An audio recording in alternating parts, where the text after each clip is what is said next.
Mana shu uyda bir donagina xona. Shu yerda ham tirikchilik qilishadi, ham yashashadi, ham yotadigan joy, ham ovqatlanadigan joy bitta.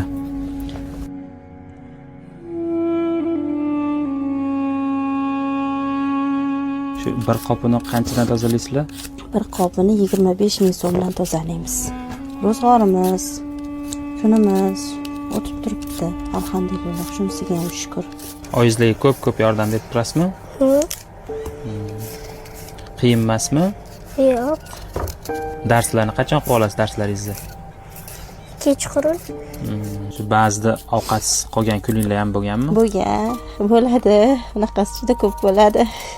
Erkak ish qiladigan ishi ayol kishi qilib yotibdi.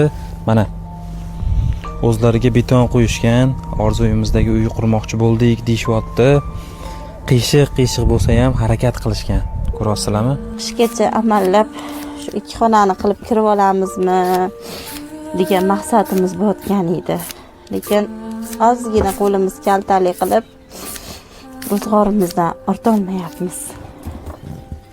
Mana shu 5 ta farzandni katta qilib o'stirishi o'zi bo'lmaydi, juda ham qiyin.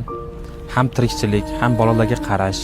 Sizga yangi uy berilsa, yangi uy qurib berilsa, hayotingiz qanaqa o'zgarardi?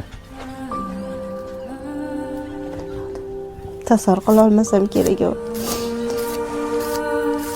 Sizlarning maslahatingiz kerak. Mana shu 5 ta farzand va yolg'iz onalari uyli bo'lish uchun yordam beraylikmi, nima deysizlar? Mana bitta beton qo'yib qo'yishgan.